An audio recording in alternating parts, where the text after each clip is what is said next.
Hyderabad కోటిలోని SBI ప్రధాన కార్యాలయం ATM వద్ద కాల్పుల కేసులో పోలీసులు దర్యాప్తు ముమ్మరం చేశారు.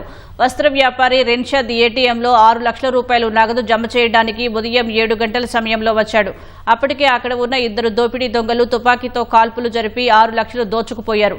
బాధితుడు రిన్షద్ కాలికి తూటా తగిలి గాయం కావడంతో చికిత్స నిమిత్తం ఉస్మానియా ఆసుపత్రికి తరలించారు.